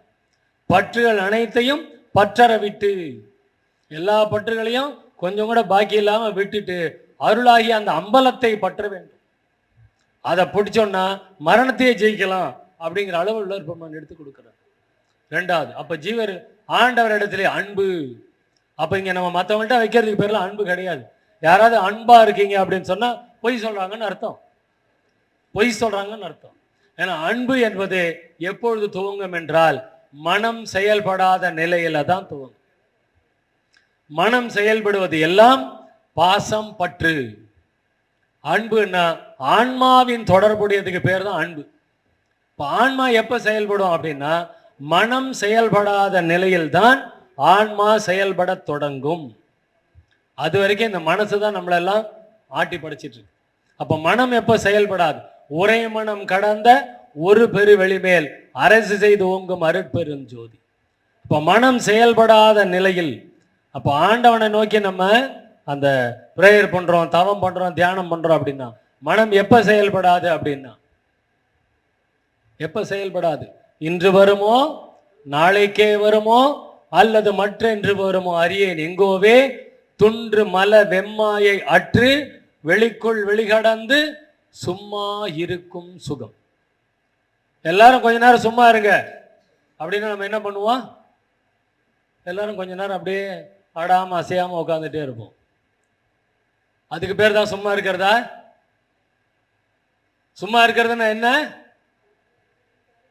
மனதிலே எந்த விதமான எண்ணங்களும் இல்லாம இருக்கிறதுக்கு பேர் தான் சும்மா இருக்கிறது. அப்போதான் சுகம் கிடைக்கும். இப்படியே நீங்க சும்மா உட்கார்ந்துட்டே இருந்தீங்கன்னு வச்சுங்க, ஒன்றும் இல்லை, எல்லாரையும் கொஞ்ச நேரம் இப்படி கை நீட்டின்னு இருங்கன்னு சொன்னா எவ்வளோ நேரம் நீட்டின்னு இருப்பீங்க? சும்மா தானே நீட்டிட்டு இருக்கிறோம், எதுவும் வெயிட் பிடிக்கிறதே இல்லை. கொஞ்ச நேரம் நீட்டி அப்புறமா நீட்டி பாருங்களேன். இல்லை வீட்டுக்கு போய் கை நீட்டி பாருங்க, கொஞ்ச நேரம் கை நீட்டிக்கோங்க. ஒன்றுமே டம்ளர் கூட, ஒரு பிளாஸ்டிக் டம்ளர் கூட தொட வேணாம், சும்மா கை நீட்டுங்க. கொஞ்ச நேரம் ஆச்சுன்னா என்ன ஆகும்? கை வலிக்க ஆரம்பிக்குமா? கொஞ்சம் கொஞ்சமாக மறுத்து போவோம், வலிக்க ஆரம்பிக்கும். எப்படா கையை விடுவோன்னு இருக்கும். ஏங்க, நம்ம கை நம்ம உடம்புலயே தான் இருக்கு, அதில் எந்த விதமான வெயிட்டும் நம்ம கொடுக்கல. ஆனால் கூட அப்ப இந்த சும்மா இருக்கிறதுங்கிறது சாதாரண விஷயமே இல்லை, இல்லையா? சும்மா ஆடாம அசையாம சும்மா உட்கார சொன்னாலே நம்மளால உட்கார முடியல, அப்படியே நெளிகிறோம். இந்த ஆள் எப்படா சொற்பொழிவு முடிப்பான், எழுந்து கை காலெல்லாம் நல்லா அப்படி பண்ணலாம் அப்படின்னு இருக்கும். இவன் பாட்டு பேசிட்டே இருக்கிறானே, மைக்கு கிடைச்சிட்டா போதுங்க இந்த ஆளுங்களுக்கு, இல்லை? ஆனால் அந்த சும்மா இருக்கிறதுங்கிறது ரொம்ப பெரிய நிலை. அதனால்தான் வெளிக்குள் வெளிகடந்து சும்மா இருக்கும் சுகம், உண்மையான சுகம், பேரின்ப பெருவாழ்வு எப்ப கிடைக்கும்னா மனம் அடங்கிய நிலையில தான் பேரின்ப பெருவாழ்வு கிடைக்கும். அது வரைக்கும் இம்மை இன்ப வாழ்வு, மறுமை இன்ப வாழ்வு கிடைக்கும். பேரின்பம் எப்ப கிடைக்கும்? சும்மா இருந்தா மட்டும்தான் பேரின்பம் கிடைக்கும். நீங்க எதுவுமே செய்ய வேணாம், இறைவனை கூட தொழ வேணாம், ஜீவகாரண்யம் பண்ண வேணாம், அருட்பா படிக்க வேணாம், அகவல் படிக்க வேணாம், வடலூர் போக வேணாம். என்ன பண்ணணும்? என்ன பண்ணணும்? சும்மா இருக்கணும். சும்மா இருக்கணும்னா என்ன அர்த்தம்? மனம் செயல்படாத, இறைவனை கூட நினைக்க கூடாது, மனம் செயல்படாத சூன்யமான நிலையில் அப்படி இருந்தா சுகம் உங்களை தேடி வரும், இல்லையா? அதான் வெளிக்குள் வெளிகடந்து. வெளினா என்ன? சூன்யம். இப்ப இதெல்லாம் வெளிதானே, நம்மளை சுத்தி என்ன இருக்கு? வெளிதான் இருக்கு. அப்ப இந்த வெளியெல்லாம் கடந்து போகணும் அப்படின்னா நம்ம மனதிலே எண்ணங்கள் ஏதும் இல்லாமல் இருந்தால் அந்த சுகம் நம்மை தேடி வரும். அது வரைக்கும் வரக்கூடிய சுகம் எல்லாம் கண்டதெல்லாம் அனித்தியமே, கேட்டதெல்லாம் பழுதே, கற்றதெல்லாம் பொய்யே, கழித்ததெல்லாம் வீணே, உண்டதெல்லாம் மலமே, உட்கொண்டதெல்லாம் குறையே, உலகியலீர் இதுவரையும் உண்மை அறிந்திலீரே. உகுந்தருணம் உற்றவரும் பெற்றவரும் உடைமைகளும் உலகியலும் உற்ற துணை அன்று. பெருமான் ரொம்ப தெளிவா எல்லாத்தையும் பாடி கொடுத்திருக்கிறார். அதனால நம்ம இந்த சும்மா இருக்கக்கூடிய அந்த நிலையை தேடி அதை நோக்கி நாம் பயணப்பட்டோம் அப்படின்னா நம்மை நோக்கி இறைவன் வருவான், இல்லையா? எம்ஜிஆர்னு ஒருத்தர் இருந்தார், தெரியும் இல்லையா? இப்ப எல்லாருக்கும் தெரிஞ்சிருக்கும். என்ன, இப்ப எலெக்ஷன் வருது இல்ல, உடனே அவங்க செத்து போனவங்களெல்லாம் தூக்கிட்டு வந்துருவாங்க. கலைஞரை தூக்கிட்டு வருவாங்க, எம்ஜிஆர் தூக்கிட்டு வருவாங்க, ஜெயலலிதாவை தூக்கிட்டு வருவாங்க, விஜயகாந்த் தூக்கிட்டு வருவாங்க, எல்லாரையும் தூக்கிட்டு வந்து நம்ம ஞாபகப்படுத்திட்டே இருப்பாங்க, சரிங்களா? இப்போ எம்ஜிஆர் என்ன பண்ணிட்டு இருந்தார்? அவர் முதல்வராக இருக்கிறார். அதாவது அந்த இரக்க குணத்தை மட்டும் நான் எடுத்து கொடுக்குறேன், மற்றதெல்லாம் எப்படி அது இருந்துட்டு போட்டோம். அவங்களுக்கும் இரக்க குணம் இருந்தது. எம்ஜிஆர் வந்து முதல்வராக இருக்கும் பொழுது எம்ஜிஆரை தேடி ஒருத்தர் வர்றாரு, தன்னுடைய நண்பரை அழைச்சிட்டு வர்றாரு. அந்த நண்பர் வந்து தேனாம்பேட்டையில், இது உண்மை சம்பவம், இதெல்லாம் தேனாம்பேட்டையில் ஒரு பீடா கடை வச்சிருக்கிறார். தேனாம்பேட்டையில் பிளாட்ஃபார்மில் ஒரு பீடா கடை வச்சிட்டு இருக்கிறார். அந்த பீடா கடை நல்லா போய்கிட்டு இருக்குது, நல்ல வருமானம். பக்கத்தில் இருக்கிற கடைக்காரங்கெல்லாம் இவனை எப்படியாவது ஒழிக்கணும், இங்கேருந்து பிளாட்ஃபார்மில் கடை வைக்கக்கூடாது, அதனால் நீ காலி பண்ணிடு அப்படின்னு மிரட்டல். இவன் பெரிய பிளாட்ஃபார்ம், அது நான் ஓரமாக தானே வச்சிருக்கிறேன் அப்படிங்கிறான். மரியாதையாக காலி பண்ணும், டெய்லி அவனுக்கு டார்ச்சர். ஆமாம், அவனுடைய நண்பர்கிட்ட சொல்ல, நண்பர் வந்து எம்ஜிஆர் கிட்ட கூட்டிகிட்டு வந்துட்டார். எம்ஜிஆர் கிட்ட வந்தோன்னா எம்ஜிஆருக்கு ஒரு வழக்கம் இருக்குது, யார் வந்தாலும் முதல்ல சாப்பிட வச்சிருவார், அப்புறம் தான் பேசுவார். நேராக எம்ஜிஆர் போய் நீங்கள் பார்க்கவே முடியாது. சாப்பிட்டியா, போய் சாப்பிட்டுட்டு வா. சாப்பிட வச்சாரு, வந்தாச்சு. என்ன விஷயம் சொல்லுங்கன்றாரு. நண்பர் சொல்கிறாரு, இந்த மாதிரி ஒரு பீடா கடை வச்சிருக்காரு, பிளாட்ஃபார்ம் வச்சிருக்கிறார், எல்லாரும் அந்த கடையை காலி பண்ண சொல்லி ரொம்ப கஷ்டப்படுத்துகிறாங்க. இவருக்கு அது ஒன்று தான் தொழில், வேறு எதுவும் தெரியாது, அதனால் நீங்கள் தான் கொஞ்சம் ஹெல்ப் பண்ணணும். இவர் முதல்வர், எப்படி ஹெல்ப் பண்ண முடியும்? பிளாட்ஃபார்மில் கடை வைக்கிறது தப்பு தானே, பிளாட்ஃபார்மில் கடை வைக்கக்கூடாது, தூக்கி இருந்தால் சொல்லணும். இவர் சரி நான் ஏதாவது பண்ணுறேன்பா அப்படின்னு சொல்லி அனுப்பிச்சிட்டார். அதுக்கப்புறமா அவர் செக்ரட்டேரியட் போகிறாரு, வர்றாரு. தேனாம்பேட்டை வழியாக தான் போகணும் வரணும். தேனாம்பேட்டை வழியாக போகும்போது வரும்போது பார்த்துக்கிட்டே போகிறார். இந்த பீடா கடை ஒரு ஓரமாக இருக்குது, யாருக்கும் அதனால் எந்த தொந்தரவும் இல்லை. அவர் பார்த்துக்கிட்டே போகிறார். என்ன பண்ணுறது? பீடா கடை வச்சுக்கோன்னு சொன்னாலும் தப்பு, தூக்கிடுன்னு சொன்னால் அவன் ரொம்ப கஷ்டப்படுவான். என்ன பண்ணுறது? சமயோஜித புத்தி. அவர் திரும்பி ஒரு நாள் செக்ரட்டேரியட்லேருந்து வரும்போது காரை கொஞ்சம் தள்ளியே நிறுத்த சொல்லிட்டார். நிறுத்தி இறங்கி வர்றார். இறங்கி வந்து அந்த பீடாக்காரன் தோளில் கை போட்டு, என்ன முருகேசா நல்லா இருக்கியா? பீடா கடைக்காரனுடைய தோளில் கை போட்டு முதல்வர், என்ன முருகேசா நல்லா இருக்கியா? பிஸ்னஸ் எல்லாம் எப்படி போகுது? நல்லா போதா? ஏதாவது வேணும்னா தோட்டத்துக்கு வா அப்படின்னு சொல்லிட்டு போய் காரில் ஏறி கிளம்பிட்டார். சுற்றி இருக்கிறவங்களும் ஆடி போயிட்டான். மற்ற கடைக்காரெல்லாம், என்னடா அது முதல்வர், அவர் வந்து இவன் தோளில் கை போட்டு இவனை விசாரிச்சுட்டு போறாருன்னா இவன் சாதாரண ஆளாக இருக்க முடியாது, முதல்வரோட நண்பர் மாதிரி இருக்கிறானே அப்படின்னு அவனை தொந்தரவு பண்றதை அன்னையிலேருந்து நிறுத்திட்டாங்க. முடிஞ்சு போச்சா? அப்போ அவனுக்கும் ஹெல்ப் பண்ணிட்டாரு, ரூலையும் மீறல.